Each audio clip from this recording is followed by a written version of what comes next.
এবং এর জন্য মূলত আমার ভাতিজা মুতালেব হক মুতালেব এর সর্বশ্রেষ্ঠ এই পাশের ব্যাপারে এই জয়ের ব্যাপারে এককভাবে সে ভাগিদার এবং সে যা পরিশ্রম করেছে সে তুলনায় আমি 10 ভাগের 5 ভাগ 2 ভাগ।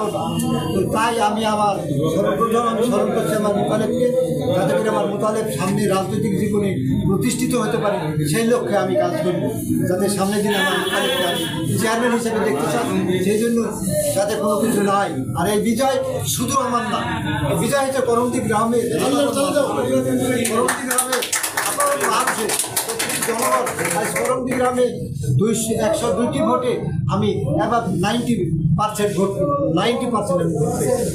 সেজন্য আমি মহান রাব্বুল আলামিনের কাছে আবার আমি শুকরিয়া আদায় করছি এবং সাথে সাথে আমি আমার বিএনপির হাতকে আরও শক্তিশালী করার লক্ষ্যে আমি কাজ করব, যাতে করে আমার ইউনিয়ন বিএনপির ঘাঁটি হিসেবে পরিচিত হয়।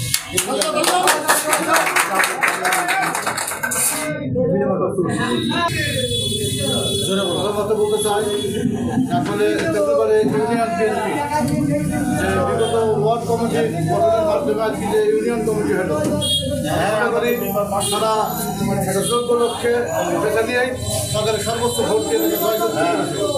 অর্থাৎ বিএনপির ভিতরে বা কোনো যারা হেরে গেছে আমি তাদেরকে অনুরোধ করবো তাদেরকে সবাই আমরা সব এক জায়গায় বসতে পারি এবং এই ইউনিয়নের বিজয় অবশ্যই এই ইউনিয়নের ভালো লক্ষ্যে নির্বাচনের মাধ্যমে ভোটের মাধ্যমে যখন জয় হয়েছে তখন অবশ্যই বিএনপিকেই মানে সঠিক বিএনপিকেই বেছে নিতে